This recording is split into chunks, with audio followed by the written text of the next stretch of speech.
উত্তরপ্রদেশে যাব। সেই উত্তরপ্রদেশে যখন আরজিকর কাণ্ডে কলকাতা উত্তাল, সেই সময় হাতরস নিয়ে আমরা যোগী রাজ্যকে প্রচুর গালমন্দ করি না।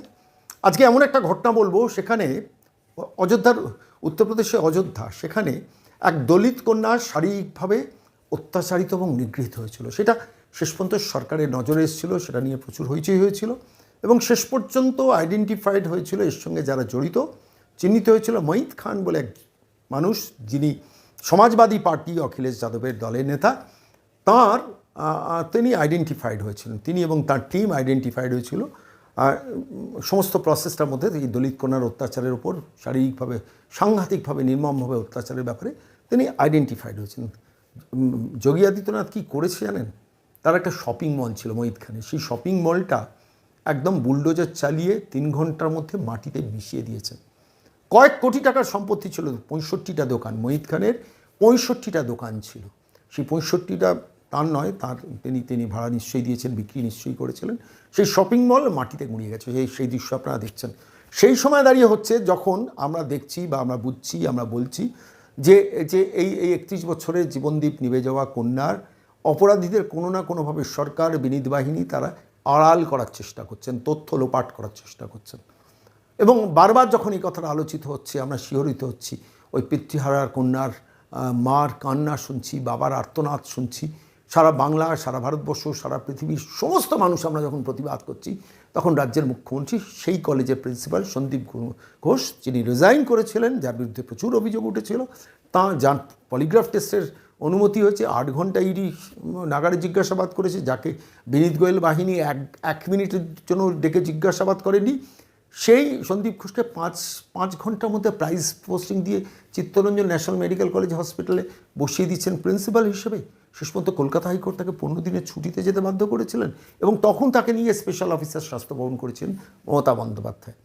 তাহলে এটা অপরাধীদের আড়াল করার চেষ্টা নয়? যার বিরুদ্ধে অভিযোগ উঠছে যে অপরাধীদের আড়াল করার চেষ্টা হচ্ছে, তাকেই তিনি প্রাইজ পোস্টিং দিচ্ছেন, তাকেই তিনি স্পেশাল অফিসার করছেন এ রাজ্যের মুখ্যমন্ত্রী মমতা বন্দ্যোপাধ্যায়। সেই সময় দাঁড়িয়ে আমরা আমাদের টিভির অনুষ্ঠানগুলোতে তৃণমূল কংগ্রেস প্রতিনিধিদের দেখছি বারবার করে হাতরসের দিকে আঙুল তুলছেন। কিন্তু প্রশ্ন হচ্ছে, সেই উত্তরপ্রদেশের অযোধ্যায় আজকে আমরা যাবো, যে উত্তরপ্রদেশের অযোধ্যায় ঘটলো এক দলিত কন্যার উপর অত্যাচারের জন্য যারা আইডেন্টিফাইড হয়েছেন তার মাথা মঈদ খান, তিনি অখিলেশ যাদবের সমাজবাদী পার্টির নেতা, এবং আইডেন্টিফাইড হওয়ার পর সরকার থেকে সিদ্ধান্ত নিয়ে দ্রুত 3টে একদম জেসিবি বুলডোজার নিয়ে তার 65টি দোকান আছে, একটি শপিং মল করেছিলেন, সেটা মাটিতে নিমেষে মিশিয়ে দিয়েছেন। কোটি কোটি টাকার সম্পত্তি তার মধ্যে ছিল। অর্থাৎ অপরাধীর বিচার এইভাবে উত্তরপ্রদেশ করে। আর এই পশ্চিমবঙ্গের অপরাধীদের আড়াল করার জন্য রাত দখলে রাতে 14ই আগস্ট রাত্রির 12:15টার পর পুলিশ আড়ালে চলে যায়, আরজিকর ভাঙচুর হয়।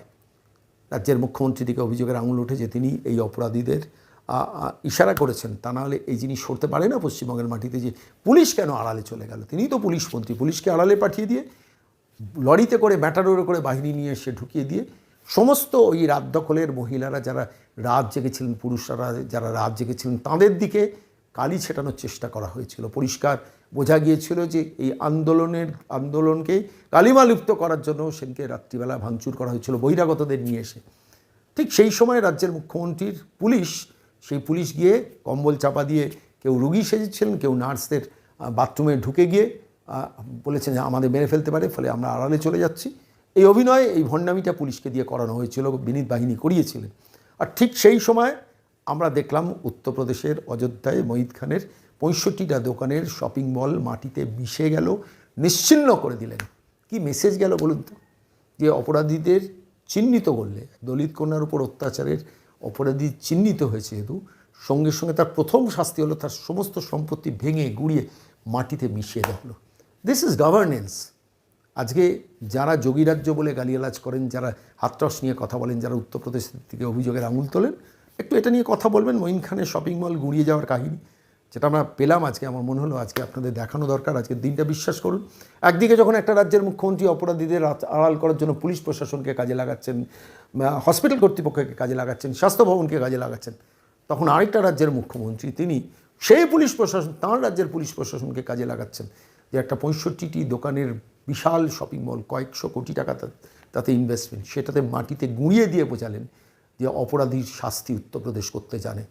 আর স্বাভাবিকভাবে যে প্রশ্ন হলো, বাংলা তাহলে কী করতে জানে না? বাংলার অপরাধীদের আড়াল করার জন্য 21 জন আইনজীবী সুপ্রিম কোর্টে দাঁড় করাতে হচ্ছে। প্রশ্নটা থাকলেও আপনাদের জন্য এবং অবশ্যই এ রাজ্যের রাজ্যের মুখ্যমন্ত্রীর জন্য প্রশ্নটা থাকলো।